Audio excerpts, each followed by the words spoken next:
Bismillahirrahmanirrahim. Assalamualaikum warahmatullahi wabarakatuh. Sahabat iman, hari ini kita telah berada di penghujung tahun 2020. Besok, insya Allah kita akan memasuki tahun baru Masehi 2021. Waktu begitu cepat berganti, sahabat iman. Sejak awal tahun ini, kita diuji oleh Allah Subhanahu wa Ta'ala dengan pandemi COVID-19. Dan hingga hari ini, ujian itu belum juga menampakkan tanda-tanda akan berakhir. Tapi sahabat iman, ini sebenarnya bukan sekedar persoalan pandemi. Sebab pandemi pada dasarnya hanyalah salah satu di antara sekian banyak bentuk ujian yang Allah pergilirkan kepada kita manusia. Wa tilkal ayyamu nudawiluha bainan nas, kata Allah. Dan itulah hari-hari yang kami pergilirkan di antara manusia. Quran Surah Ali Imran ayat 140. Hari ini kita diuji dengan pandemi. Kemarin kita diuji dengan fitnah yang keji. Besok entah musibah apa yang akan datang untuk menguji. Ini juga bukan hanya soal ujian, sahabat iman. Tapi ini soal hakikat kehidupan dunia yang kita jalani, yang seringkali kita sebut sebagai darul bala atau negeri ujian. Iya, dunia ini adalah negeri ujian, sahabat iman. Hidup kita manusia ini pada dasarnya hanya persoalan menghabiskan jatah waktu yang Allah berikan, yang kemudian disebut sebagai umur, usia, atau ajal. Jatah waktu itu berbeda-beda panjangnya antara satu dengan yang lainnya. Ada yang diberi jatah 60 tahun oleh Allah. Ada yang 70 tahun. Tapi ada juga yang hanya diberi 50 tahun. Ada yang 40 tahun. Bahkan ada yang jauh lebih singkat dari itu. Namun yang jelas, tak ada penambahan atau pengurangan sedikit pun pada setiap jatah yang sudah ditentukan. Allah berfirman dalam surah Al-A'raf ayat 34. A'udzu billahi minasyaitonir rajim. Wa likulli ummatin ajal, fa idza jaa ajaluhum la yastakhiruna sa'atan wa la yastaqdimun. Dan setiap umat telah ada jatah waktunya. Maka apabila telah habis batas waktunya, mereka tak dapat menundanya barang sesaat dan tidak pula dapat memajukannya. Sahabat iman, hidup ini adalah soal menghabiskan waktu. Tak ada satupun yang tahu seberapa banyak jatah waktu yang Allah berikan kepada kita. Tak ada satupun yang tahu kapan jatah waktu itu akan habis dan berakhir.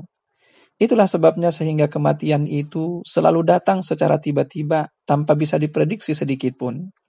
Sahabat iman, hidup ini adalah soal menghabiskan waktu. Maka semua adalah soal waktu, sahabat iman.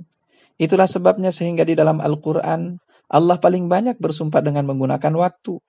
Ada wal lail demi waktu malam, ada wan nahar demi waktu siang, ada wal fajar demi waktu fajar, ada was subuh demi waktu subuh, ada wad duha demi waktu duha, ada wal asr demi waktu asar. Para mufassirin bersepakat tentang pentingnya suatu nama yang digunakan Allah untuk bersumpah. Dan itu artinya kedudukan waktu sangat krusial dalam perjalanan hidup setiap anak manusia. Sebab ia paling banyak digunakan Allah bersumpah di dalam Al-Quran. Bahkan dalam surah Al-Asr, Allah langsung menjadikannya sebagai sebab manusia banyak yang merugi. Iya, mereka yang tak bijak dalam menggunakan jatah waktunya akan mengalami kerugian yang hakiki. Sahabat iman, jadi hidup ini adalah soal menghabiskan waktu yang Anda punya. Anda bijak dalam menggunakannya, maka Anda mulia. Anda salah dalam menggunakannya, maka Anda hina dan merugi.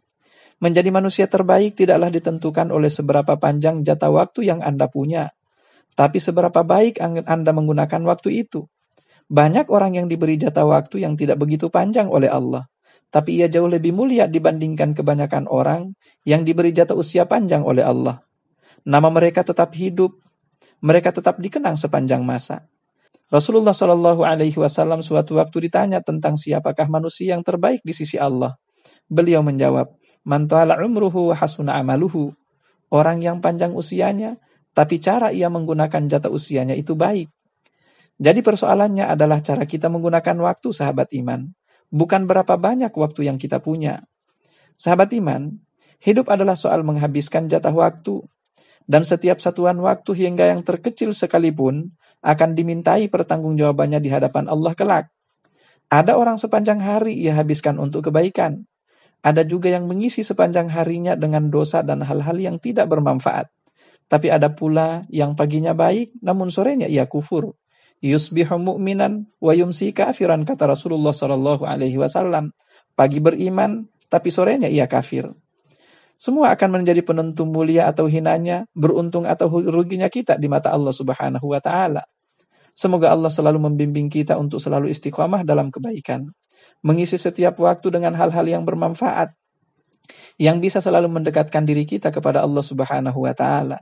Dan semoga kita selalu dilindungi dari perkara sia-sia yang hanya akan menjauhkan kita dari Allah Subhanahu wa taala.